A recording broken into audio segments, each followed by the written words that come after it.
नमस्कार, मैं हूं आपके साथ सोनिया। बुलेटिन की शुरुआत करेंगे। लखनऊ में हुई कैबिनेट बैठक के बाद सरकार ने प्रेस वार्ता में अहम निर्णयों की जानकारी दी। बैठक में विभिन्न विकास परियोजनाओं, बजट आवंटन और जन कल्याण योजनाओं पर चर्चा की गई। अधिकारियों ने क्या कुछ बताया, आइए आपको सुनाते हैं।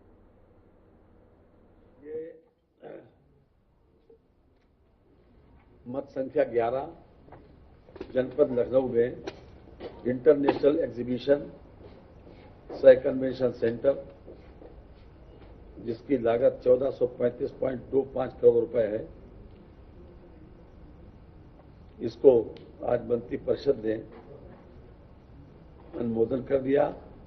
लखनऊ के वृंदावन योजना के सेक्टर 15 में 10,000 व्यक्तियों की क्षमता का एक इंटरनेशनल एग्जीबिशन सह कन्वेंशन सेंटर का निर्माण ईपीसी मोड पर कराए जाने का आज मंत्री परिषद ने अनुमोदन दिया है। EPC 1435 crore 25 lakh.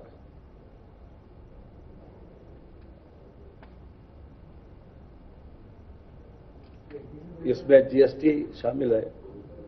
Convention centre में 10,000 व्यक्तियों की क्षमता का कन्वेंशन हॉल, 2500 व्यक्तियों की क्षमता का ऑडिटोरियम होगा, जिसे आवश्यकता अनुसार कम क्षमता में के एक से अधिक आयोजनों के लिए भी प्रयोग किए जाने की सुविधा होगी। ऑडिटोरियम जी जी जी जी कन्वेंशन सेंटर में सुरक्षा मानकों, भीड़ नियंत्रण के साथ साथ न्यूनतम 5,000 व्यक्तियों के भोजन व जलपान की व्यवस्था का समुचित प्रबंध किया जाएगा। कन्वेंशन सेंटर के निकट 5 स्टार एवं बजट होटल का भी प्राविधान सुनिश्चित किया गया है, जिससे आगंतुकों को किसी प्रकार की असुविधा न हो। कन्वेंशन सेंटर के अंतर्गत एग्जीबिशन स्थल पर डिफेंस एक्सपो आदि की आयोजन के समय भारी उपकरणों यथा टैंक, तोप आदि के प्रदर्शन की भी सुविधा होगी। ये मत संख्या 11 है जी। नहीं, 18 महीने, 1.5 साल।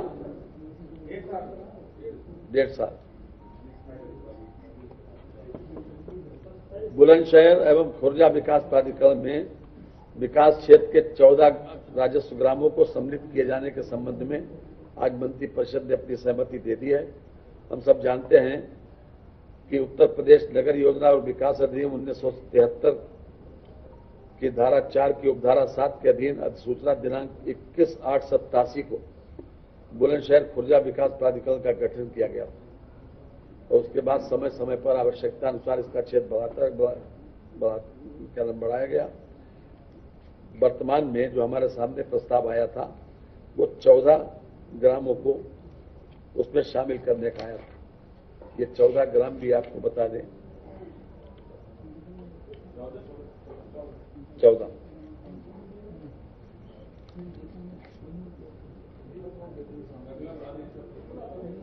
किशनपुर, ताजपुर, खैरपुर, बड़ौदा, फरीदपुर हवेली, भटौला, नवादा, कोंदूपुर, चीती, नगला शेखू, सैंडा फरीदपुर, शहबाजपुर, सलेमपुर, कायस्थ, बील, अकबरपुर भाग,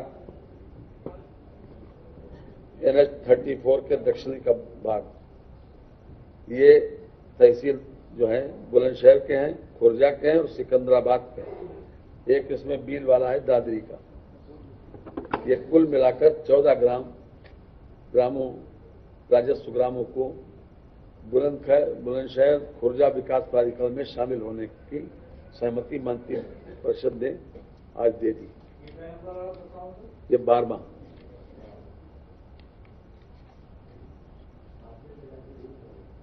जी 13 उत्तर प्रदेश के प्राचीन धरोहर भवनों रोशन उद्दौला व 76 मंजिल, लखनऊ का है मामला। ये रोशन उद्दौला व 76 मंजिल जनपद लखनऊ को एडॉप्टिव रीयूज के अंतर्गत सार्वजनिक निजी सहभागिता PPP मॉडल पर हेरिटेज पर्यटन इकाइयों के रूप में विकसित किए जाने हेतु भूमि का स्वामित्व पर्यटन विभाग को हस्तांतरित किए जाने के संबंध में मंत्रिपरिषद ने आज सहमति दे दी है। ये दो बताई हमने आपको, धरोहर भवन रोशन और दौलावा छतर मंदिर जी, इसमें 1096.84 वर्ग मीटर है पहले वाले में। जब पर्यटन विभाग को निःशुल्क हस्तांतरित करने का प्रस्ताव दिया, यह है जो हस्तांतरित हो रही नजूल की जमीन है, मंत्रिपरिषद ने सहमति दे दी। और दूसरा है रोशन उद्दौला, वो पीपीपी मॉडल पर वो डेवलप करेंगे,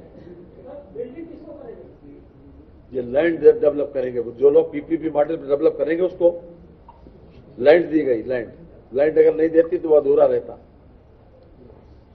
जनपद ललितपुर में पीएम असीम के अंतर्गत जिला चिकित्सालय राजकीय मेडिकल कॉलेज स्तर पर इंटीग्रेटेड पब्लिक हेल्थ लैब और 50/100 बेड के क्रिटिकल केयर ब्लॉक निर्मित कराए जाने हैं तो निःशुल्क भूमि आवंटित किए जाने के संबंध में ये जिलाधिकारी ललितपुर के पत्र संख्या फलाफला राजकीय मेडिकल कॉलेज स्तर पर इंटीग्रेटेड पब्लिक हेल्थ के लिए 50 से 100 बेड के क्रिटिकल केयर ब्लॉक निर्मित कराए जाने हैं निःशुल्क नजूल भूमि आवंटित किए जाने का प्रस्ताव उपलब्ध कराया गया आज, जिस पर माननीय मंत्रिपरिषद ने अपनी सहमति दे दी है। इसमें खासतौर से दिनांक 3/2/1977 के प्रावधानों को शिथिल करते हुए अब्बास स्वरूप नजूल अराजी संख्या 3727/2 रकबा 1.416 हेक्टेयर जो मौजा ललितपुर परगना तहसील व जिला ललितपुर के खेवट खाता संख्या 53 नजूल नगर पालिका के खाता संख्या 360 में दर्ज है। इस आराजी में से मात्र 3250 वर्ग मीटर भूमि चिकित्सा शिक्षा विभाग के पक्ष में कतिपय शर्तों प्रतिबंधों के अधीन निःशुल्क हस्तांतरित किए जाने का प्रस्ताव है। यह हस्तांतरण अब्बास स्वरूप होगा और इसे भविष्य में दृष्टांत नहीं बनाया जाएगा। 33 हो गया,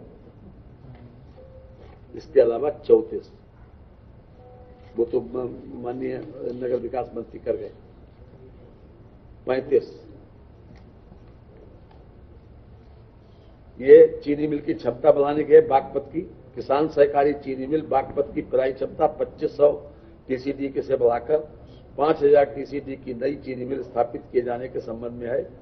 ये अपने आप में उस क्षेत्र के खासतौर से जो गन्ना उत्पादक हैं उन लोगों को सबसे बड़ा इसका फायदा मिलेगा।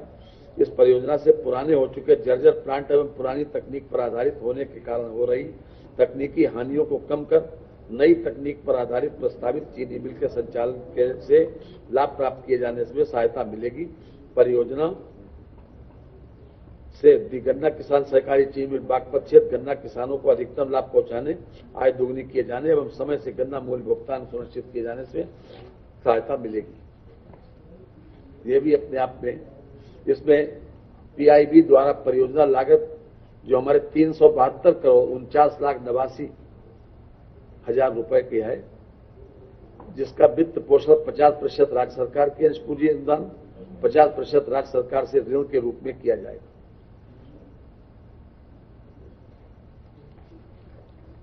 इसके अलावा है एक बहुत आप सब लोगों के लिए एक खुशखबरी है, जो 36वां प्रस्ताव कि उत्तर प्रदेश राजस्व संहिता 2006 की धारा 80 में संशोधन हेतु उत्तर प्रदेश राजस्व संहिता संशोधन अध्यादेश 2026 आज मंत्रिपरिषद ने इसको सहमति दी है।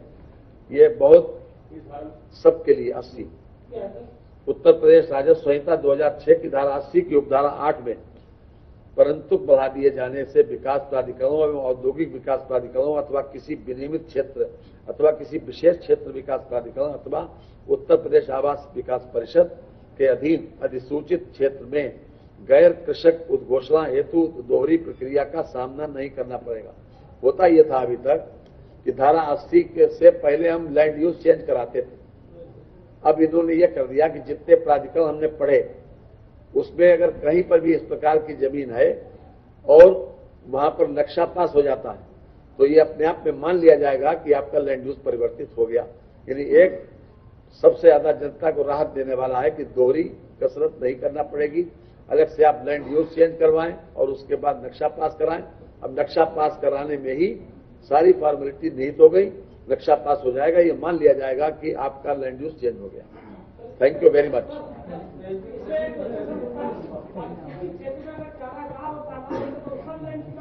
ऐसा है, देखिए जितना कहा जाए उतना आप उपभोग करिए।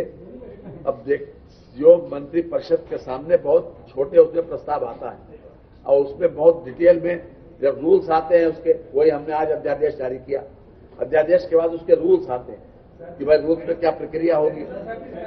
37 नहीं, 37 ओके। ऐसा है, संजय गांधी स्नातकोत्तर आयु विज्ञान संस्थान लखनऊ के सामने निर्मित माधव सेवा आश्रम के आसपास की भूमिका है वो ऐसा है जो हमें निशान लगा के मिलते हैं। आप लोगों का समय बहुत कीमती है। राष्ट्रीय स्वयंसेवक संघ के अखिल भारतीय कार्यकारिणी सदस्य इंद्रेश कुमार ने स्वामी अविमुक्तेश्वरानंद के हालिया बयान की निंदा की। इंद्रेश कुमार ने इसे असत्य, असंवैधानिक और अमाननीय करार दिया। उन्होंने कहा कि संतों और सन्यासियों की परंपरा श्रद्धेय है और ऐसे अपमानजनक बयान शोभा नहीं देते। एक दिन पहले अविमुक्तेश्वरानंद ने आरोप लगाया था कि इंद्रेश कुमार ने मुस्लिम मंच के माध्यम से हिंदू लड़कियों का विवाह मुस्लिम परिवारों से कराया। इंद्रेश कुमार ने इसे पूरी तरह झूठा और भ्रामक बताया और संत से अपने बयान वापस लेने की मांग की।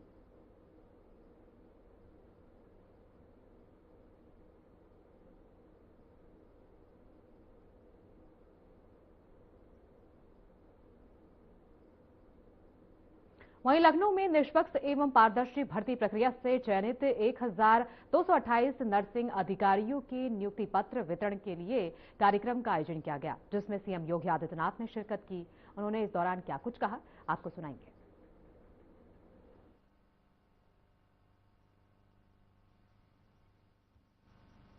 उत्तर प्रदेश के चिकित्सा संस्थानों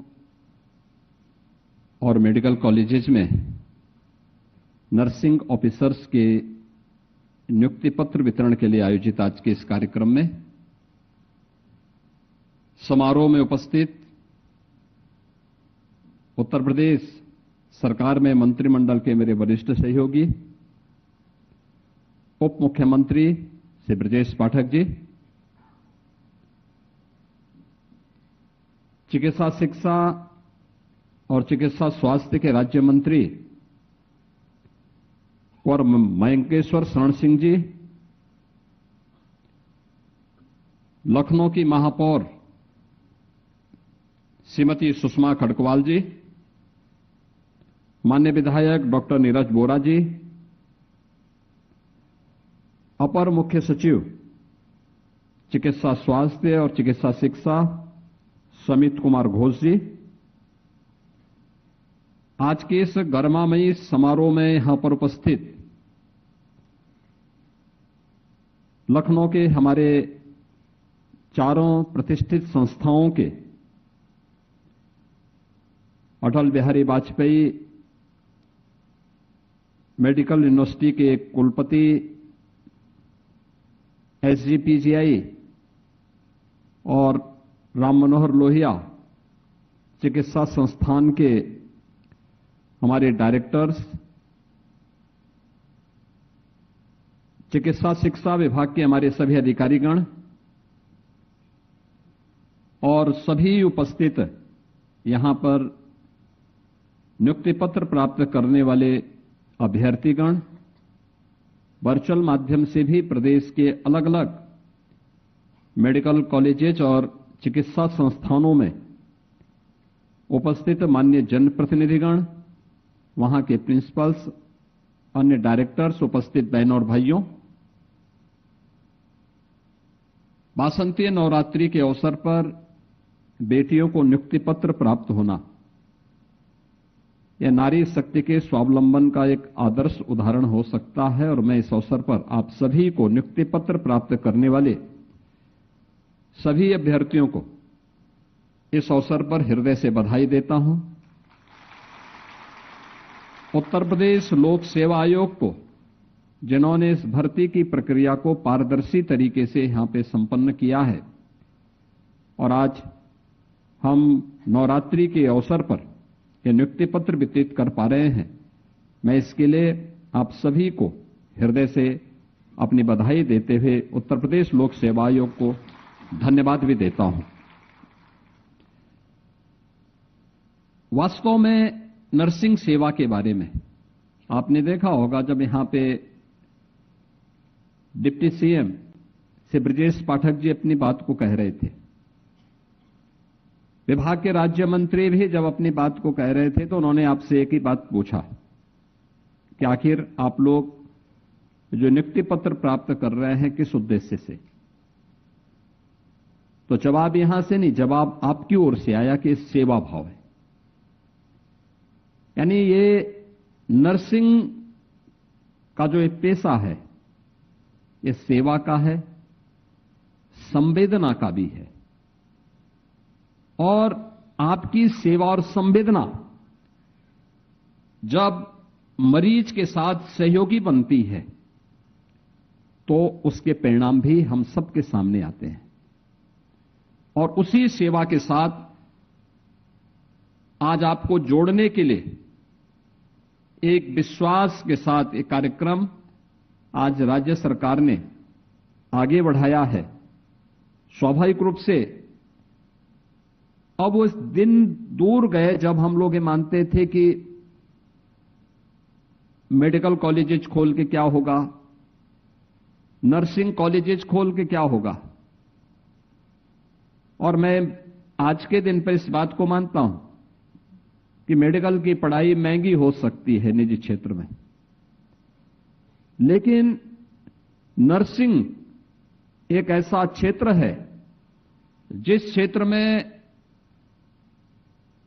यानी आज के दिन पर दुनिया के अंदर कोई एक ऐसा क्षेत्र जिसमें हम मान सकते हैं कि 100% गारंटी दी जा सकती है कि अगर उसने अपनी डिग्री ली है तो उसका प्लेसमेंट भी 100% सुनिश्चित है। और वह नर्सिंग का क्षेत्र है जिसमें यह गारंटी आज के दिन पर दी जा सकती है। और ये मांग केवल यहीं पे नहीं हो रही है, आज नर्सिंग प्रोफेशनल्स की मांग केवल भारत में नहीं है, भारत के नर्सिंग प्रोफेशनल्स की मांग दुनिया भर में है, दुनिया भर में। अभी मैं हाल ही में जापान गया था, भारी पैमाने पे वे डिमांड कर रहे हैं, जर्मनी में डिमांड कर रहे हैं, कोरिया में डिमांड कर रहे हैं। आप यूरोप के तमाम देशों में जाएंगे, वहां पर भारत के नर्सिंग प्रोफेशनल्स के बारे में लोगों के मन में एक भाव है कि हां वे आएंगे, अच्छा कार्य करेंगे। और उस भाव के साथ आज आपको जोड़ने के लिए कि उत्तर प्रदेश के अंदर हम अपने मेडिकल कॉलेजेस में, अपने चिकित्सा संस्थानों में नर्सिंग केयर की बेहतरीन सुविधा उपलब्ध करा सकें, आज इसलिए सरकार आपको यहां पर अपनी सेवाओं के साथ जोड़ रही है। और चिकित्सा शिक्षा विभाग आज आपको ये नियुक्ति पत्र यहां पे उपलब्ध करवाने का कार्य कर रहा है कि लोक सेवा आयोग से आप लोगों का चयन हुआ है और अब चिकित्सा शिक्षा विभाग के माध्यम से आप लोगों को इस कार्यक्रम के साथ आगे बढ़ने का काम करना है। 2017 के बारे में उप मुख्यमंत्री श्री ब्रजेश पाठक जी ने आपके सामने पहले भी बताया क्या स्थितियां थी। 17 के पहले प्रदेश के अंदर बदहाली स्थितियां थी। 1947 से लेकर के 2017 तक इन 70 वर्षों में प्रदेश में सीमित संख्या में मेडिकल कॉलेजेस थे, केवल 17 गवर्नमेंट मेडिकल कॉलेजेस थे। निजी क्षेत्र को मिला दें, निजी क्षेत्र की ज्यादा संख्या थी, गवर्नमेंट के स्तर पर कम थी। कुल मिलाकर के 40 मेडिकल कॉलेजेस पूरे प्रदेश में थे। और आज उत्तर प्रदेश में गवर्नमेंट के स्तर पर और निजी क्षेत्र को मिलाकर के, निजी क्षेत्र के कम हैं, अब सरकार के स्तर पर ज्यादा कॉलेजेस चलाए गए हैं। इनकी संख्या बढ़कर के 81 हो गई है। 81 मेडिकल कॉलेजेस हमने मात्र पिछले 9 वर्ष के अंदर प्रदेश के अंदर संचालित किए हैं। पहले नर्सिंग या पैरामेडिक्स के बारे में लोग बहुत गंभीर नहीं होते थे। ये मान के चलते थे कि जैसे तैसे इनकी नियुक्ति हो जाए, अगर हॉस्पिटल बन गए लेकिन वहां पे डॉक्टर की नियुक्ति हो जाती थी, डॉक्टर जाए न जाए लेकिन नियुक्ति हो गई, वहीं पे औपचारिकता पूर्ण होती थी। न वहां इक्विपमेंट होते थे, न नर्सिंग ऑफिसर्स होते थे, न पैरामेडिक्स होता था, न टेक्नीशियन होते थे, न वार्ड बॉय होता था। सब कुछ भगवान भरोसे था। स्वास्थ्य की सुविधा भी भगवान भरोसे थी। लोग मरते थे उस अज्ञात बीमारी दिखा करके, उन्हें ऐसे ही जैसे तैसे छोड़ दिया जाता था। लेकिन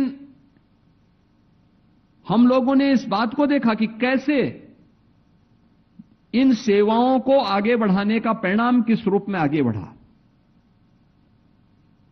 इस स्वास्थ्य की सुविधा लखनऊ में केजीएमयू, आरएमएल या एसजीपीजीआई पहले से काम कर रहा था। लेकिन मुझे गत वर्ष नेशनल मेडिकोच के एक कार्यक्रम, मेडिकोच ऑर्गेनाइजेशन के कार्यक्रम में हमें एक जाने का अवसर मिला था। हमारे बाबू कल्याण सिंह कैंसर इंस्टीट्यूट के जो डायरेक्टर हैं, जो केजीएमयू के पूर्व वीसी रहे हैं, डॉक्टर भट्ट, वे उस कार्यक्रम को कुछ संगठनों के साथ मिलकर के संचालित करते हैं। और जब मैंने उनके कार्यक्रम के बारे में पूरा डाटा देखा कि जिन 7 जनपदों में उनकी यात्रा गई थी, उन 7-8 जनपदों के जो डाटा सामने आए थे भारत नेपाल के सीमावर्ती क्षेत्रों में, लाखों की संख्या में मरीजों के बारे में, उपचार की व्यवस्था, और वहां पर वॉलंटरी देश भर से और प्रदेश भर के डॉक्टर जाकर के उस पूरी यात्रा में सहभागी बनकर के मेडिकल शिविर का आयोजन करते हैं, स्वास्थ्य मेला का आयोजन करते हैं, अवेयरनेस के कार्यक्रम वहां संचालित करते हैं। और वे डाटा उस समय हमें बताते थे कि वास्तव में स्वास्थ्य की सेवा उन क्षेत्रों में आवश्यक है जिन क्षेत्रों में अब तक कोई नहीं पहुंचा है। और आज ये यात्रा ही नहीं, अब वहां हमारे मेडिकल कॉलेजेस भी पहुंच रहे हैं। मेडिकल कॉलेजेस के माध्यम से नर्सिंग कॉलेजेस भी अब वहां पे हमारे पहुंच रहे हैं। जितने नर्सिंग कॉलेजेस, मुझे याद है गोरखपुर में एक नर्सिंग स्कूल चलता था पहले, उत्तर प्रदेश स्वास्थ्य विभाग का।